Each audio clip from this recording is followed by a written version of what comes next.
Good morning, student. Today we are going to discuss with you new chapter that is based on data handling. The name of the chapter is data handling. So first of all, we come to know the meaning of data. What is data?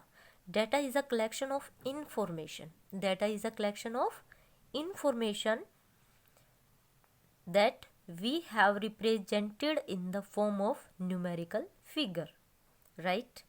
Or we can say the numerical figure of object और event.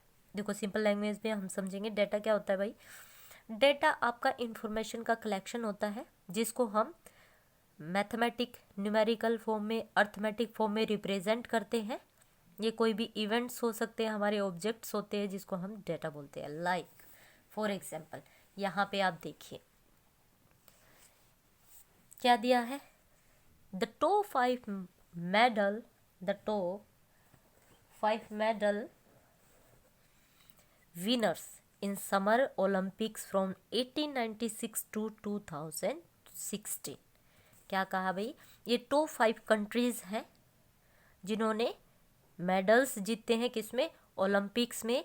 1896 to 2016 तक उन्होंने इतने medals जीत लिए हैं. ठीक है. Like USA ने कितने किए हैं, 2520 मेडल्स. रशिया ने 1865, जर्मनी ने 1681, ग्रेट ब्रिटेन ने 847, फ्रांस ने 713.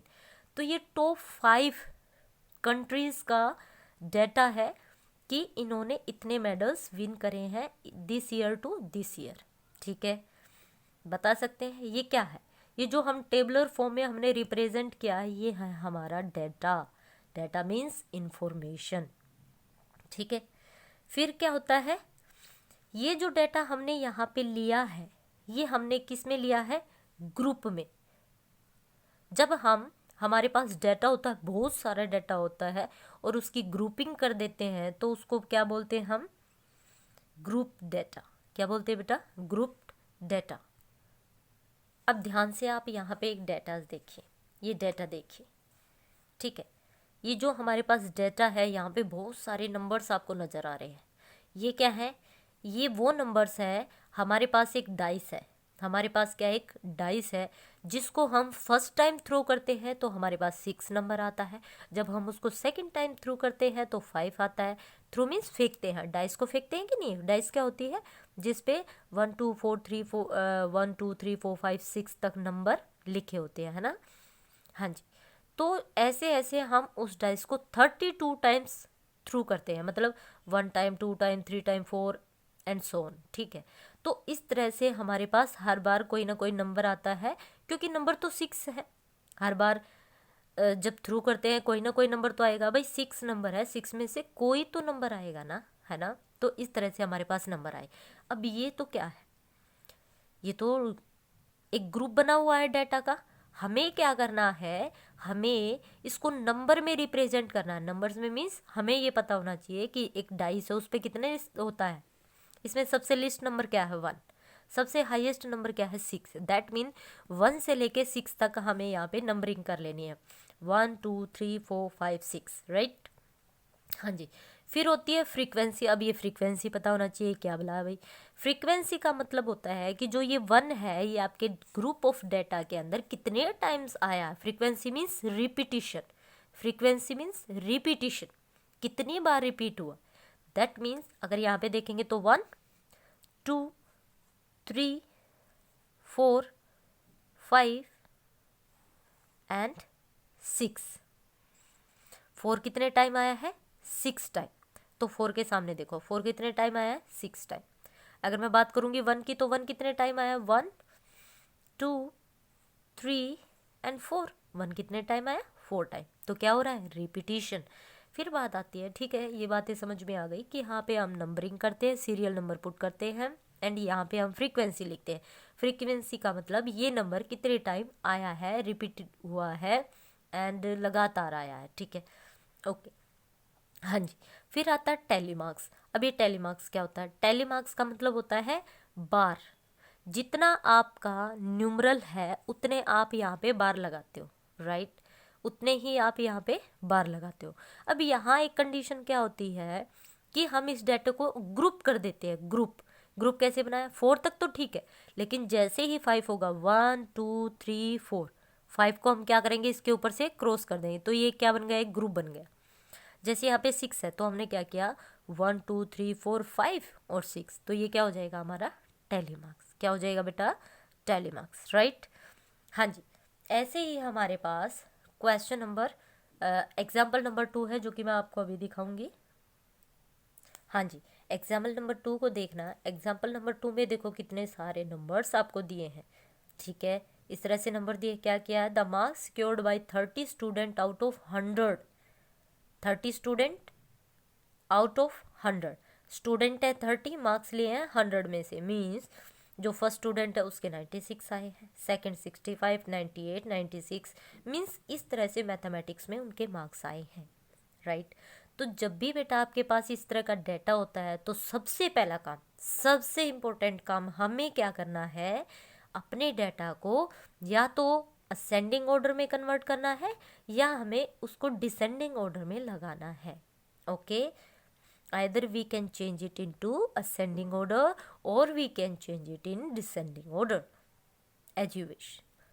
चाहे आप इसको डिसेंडिंग में लगाएं चाहे असेंडिंग में लगाएं, लेकिन डाटा आपका एक ऑर्डर में होना चाहिए। ऐसे नहीं कि पहले 96 आया है फिर आपका 65 आया है देन 98, नहीं, पता नहीं चल रहा, राइट। हाँ जी, देखो यहाँ पे देखो हमने ऑर्डर में लगाया है, ठीक है। सबसे पहले क्या आया, 98 कितने टाइम्स आया, 2 टाइम, पता चल गया ना देखते ही, 98 2 टाइम्स आया है। देन 96 कितने टाइम आया, 1 2 3 4 5 6 टाइम आया। तो ऐसे ही हमें इनको लिख लेना है, लेकिन ये प्रोसेस भी क्या होता है, थोड़ा सा लंबा होता है। तो हम इससे बेस्ट क्या करते हैं, हम इस डाटे में से डायरेक्ट क्या कर लेते हैं, एक टेबल फॉर्म कर लेते हैं, फ्रीक्वेंसी टेबल। क्या बोलते हैं उसको, फ्रीक्वेंसी टेबल, जो कि मैं आपको अभी दिखाऊंगी। हाँ जी, देखिए वो जो हमारा डाटा था जिसको हमने अभी डिस्कस किया, उस डाटे का हम एक ऐसे टेबल की फॉर्म में ले आएंगे। अब देखने वाले को ऐसे ढूंढना नहीं पड़ेगा, राइट। कोई आता है, या ये टेबल क्यों फॉर्म की जाती, ताकि हम डायरेक्ट एक ओवरव्यू ले सके, हमें पता चल सके, है ना। तो जैसे आपकी डेट शीट है, मान लो फर्स्ट क्लास से लेके 10th क्लास तक का सारा मिक्सअप कर दे, आप ढूंढते रहोगे, हाँ भाई देखो ये कहाँ है। जैसे बोर्ड में आप जाते हो, आपके पास एक स्लिप होती है, आप पूरी लिस्ट में देखते हो, हाँ भाई मेरा ये रोल नंबर है, इस रोल नंबर से इस रोल नंबर के बीच मिलेगा डायरेक्ट। ऐसा तो नहीं इतनी सारी लिस्ट लगी रहती है, आप हर एक लिस्ट में देखने जाओगे, नहीं देखने जाते ना, आप सिर्फ एक ही लिस्ट में देखते हो, क्योंकि आपको पता है आपका रोल नंबर यहाँ से स्टार्ट हो रहा है और यहाँ पे एंड हो रहा है, तो आप पर्टिकुलर एक ही पेज पे चले जाते हो। तो वैसा ही यहाँ पे बनाया जाता है, ताकि हम डायरेक्ट पता कर सके कि इस क्लास में 2 ऐसे स्टूडेंट हैं जिन्होंने 98 स्कोर किया है, इंटेलिजेंट स्टूडेंट है ना। 6 ऐसे भी है भाई जिन्होंने 96 स्कोर किया है, और 2 स्टूडेंट ऐसे भी हैं जिन्होंने 35 स्कोर किया है ना। तो दैट मीन्स देखने से ही पता चल रहा है कि 30 स्टूडेंट है, और 30 में से मतलब किस किस तरह के बच्चे हैं, कुछ एवरेज है, कुछ थोड़े से मैथ्स, देखो इसमें कोई बुरा मानने वाली बात नहीं है, मैथ्स सबका भाई नंबर 1 नहीं होता है ना। कुछ बच्चे ऐसे हैं जिनको मैथ पसंद नहीं होता, जिनको कम पसंद होता है उनका स्कोर इतना आया होगा, जिनको बहुत पसंद होता है पढ़ना उनका स्कोर इतना होता है ना। इसमें इंटेलिजेंट और पुअर वाली बात नहीं हो रही है, जस्ट मैं आपको ये बताना चाह रही हूँ कि हमें पता चल जाता है भाई कितने बच्चे ऐसे हैं जो इंटरेस्ट ले रहे हैं, कितने बच्चे ऐसे हैं जो इंटरेस्ट नहीं ले रहे, है ना। ऐसे ही हर चीज़ के बारे में पता कर सकते हो। ये तो बात हुई फ्रीक्वेंसी टेबल की, राइट। अब हम नया टॉपिक पढ़ेंगे, that is grouped frequency distribution. क्या करेंगे, ग्रुप्ड फ्रीक्वेंसी डिस्ट्रीब्यूशन। इसके अंदर क्या आ जाता है, हमारा क्लास इंटरवल। क्या आ जाता है, क्लास इंटरवल। दैट मीन्स ये जो मेरे 98 स्कोर था, ये फ्रीक्वेंसी तो सेम रहेगी, जो ये 98 स्कोर था मैं इसको कहाँ पे डिफाइन कर दूंगी, लाइक मैं यहाँ पे कहूँगी 2 स्टूडेंट ऐसे हैं जिनका स्कोर 30 से 40 के बीच में है। हमें नहीं पता कितना है, लेकिन हमें ये पता है कि 30 से 40 के बीच में है भाई, ठीक है। और ये मार्क्स के रूप में हम ऐसा नहीं दिखाते हैं, डेफिनेटली मार्क्स में नहीं दिखाते हैं, ये हमारा कंपनीज वगैरह में जो डाटा होता है वो यूज़ करते हैं। लाइक यहाँ पे क्या कहा गया है, से marks obtained by 500 student, wages of 500 employ etcetera. ठीक है, अभी यहाँ पे क्या दिया है, we divide given data into interval like marks between 20 30। हाँ, इन्होंने कुछ नहीं दिया, जो भी देखना है यहाँ देखो 2 ऐसे हैं स्टूडेंट जिन्होंने 30 से 40 के बीच में लिया है, या हम ये कर सकते हैं कि 2 पर्सन है। ठीक है, 2 पर्सन ऐसे हैं, हम मान लो ये डिस्टेंस बना देते हैं 30 किलोमीटर टू 40 किलोमीटर। 2 पर्सन ऐसे हैं जिनका घर जो है वो 30 किलोमीटर टू 40 किलोमीटर के आसपास है। मान लो ये आपका ऑफिस है और ऑफिस से आपका घर 30 किलोमीटर टू 40 किलोमीटर के आसपास पड़ता है। 2 ऐसे हैं, ठीक है, कंपनी में काम करने वाले। 2 पर्सन ऐसे भी है जिनका 40 टू 50 किलोमीटर के आसपास पड़ता है। अब यहाँ पे देखिए, इस तरह से हम ईच एंड एवरी पर्सन की डिटेल यहाँ पे दे रहे हैं कि नहीं दे रहे। तो ये होता है जब हम फिक्स ना बता के उसको डिस्ट्रीब्यूशन में डाल देते हैं। यहाँ पे तो 98 है तो 98 ही है, 2 स्टूडेंट है तो उनके 98 ही है। यहाँ पे क्या है, 30 टू 40 के बीच में क्या आ सकता है, 31 भी हो सकता है भाई, 31 किलोमीटर भी हो सकता है, 32 भी हो सकता है, 39 भी हो सकता है ना। और याद रखना, ये जो आपकी लिमिट होती है, देखो ये होती है लोअर लिमिट, ये होती है अपर लिमिट। ठीक है, और जो ये अपर लिमिट होती है ना, इसको हम पहले वाले में इंक्लूड नहीं करते। दैट मीन्स ये जो डाटा किसको रिप्रेजेंट करेगा, 30 टू 39 तक ही रिप्रेजेंट करेगा। 40 देखो यहाँ पे भी 40 है, दैट मीन्स जो आपका 40 किलोमीटर होगा ना वो कहाँ पे आएगा, नेक्स्ट वाले में। बात समझ में आई। कुछ बच्चे क्या करते हैं, 40 दिखा और फटाफट से इसी में रख दिया, इसमें नहीं रखेंगे। 40 वाला यहाँ पे, 50 वाला इसमें, 60 इसमें, 70 इसमें। तो हम इसके अकॉर्डिंग चलते, इसके अकॉर्डिंग नहीं चलते, ये नेक्स्ट में काउंट होगा, राइट।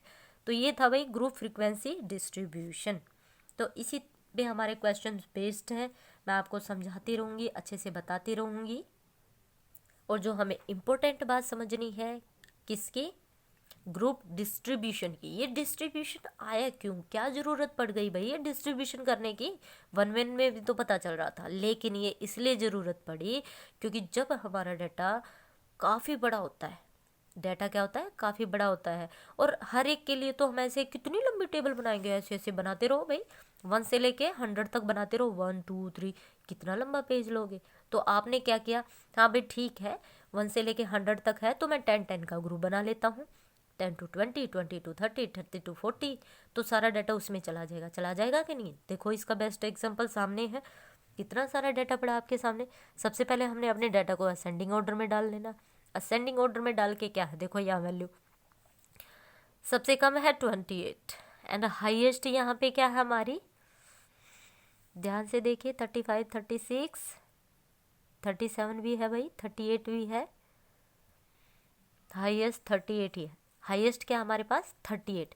दैट मीन्स जो हमारा डाटा हमको, जो हमें डिस्ट्रीब्यूशन करना पड़ेगा उसकी हाईएस्ट वैल्यू है 38 और लोवेस्ट क्या वैल्यू क्या है 28। अगर आप इसको सिर्फ डिस्ट्रीब्यूशन न करके सिर्फ ग्रुप में लगाओगे तो कितना डाटा लगाओगे, बताना भाई, कितना लगाओगे, बहुत लंबा चला जाएगा। इसलिए हमने किया डिस्ट्रीब्यूशन। 28 से स्टार्ट होना है ना, तो हमने क्या कर दिया 28 टू 30, 30 टू 32, 2 का गैप लेके, देखो ये गैप इक्वल होता है 2 2 2, राइट, 2 का गैप लेके चल रहे हैं। और लास्ट में लास्ट 38 है तो 2 एक्स्ट्रा, 38 टू 42, राइट। तो इस तरह से हमने अपना ले लिया। अब 28 से लेके 28 और 29 तक का डाटा इसमें रहेगा, मीन्स 30 को आप यहाँ पे इंक्लूड नहीं करोगे, ठीक है। अब आप देखिए 28 कहीं और है, 29 या 28 कहीं पे भी जी नहीं। तो इट मीन्स 28 टू 30 हमने क्या लिया 1। अगर मैं 30 को भी इंक्लूड कर रही होती तो यहाँ पे हमारे पास एक डाटा और इंक्लूड हो जाता, ठीक है।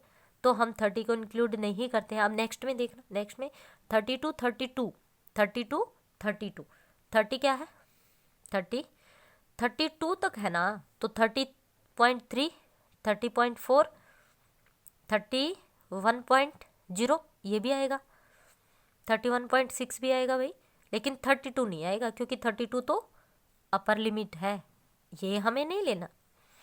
ओके भाई ये भी ज़्यादा है, ये भी ज़्यादा है, 32 तो लेना ही नहीं है, 30 लेना है हमें, तो 30 का पॉइंट लेना है, 31 तक लेना है, 32 तो लेना ही नहीं। दैट मीन्स कितना हो गया हमारा 4, यहाँ पे आया था ना 1 2 3 4, बस।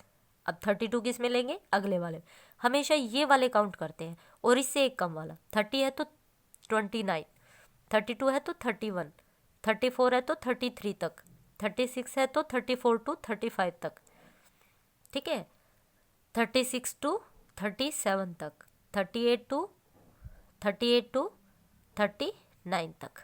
बात समझ में आई। हायर वाली फ्रीक्वेंसी को हम नेक्स्ट में इंक्लूड करते हैं, उसमें नहीं इंक्लूड करते। ये बार बार इसलिए बता रही हूँ क्योंकि आप जब डाटा करते हो, ग्रुप करते हो, ग्रुप में डालते हो, तो आप ये मिस्टेक करते हो, जो हमें यहाँ पे 1 टाइम आया उसको आप 3 to 4 टाइम कर देते हो। क्यों? क्योंकि आप 30 को भी इंक्लूड कर चुके होते हो, है ना। तो ये मिस्टेक नहीं करनी है। आई होप आपको समझ में आ गया होगा, और इसी के बेस पे हम एक्सरसाइज 13A करेंगे, राइट।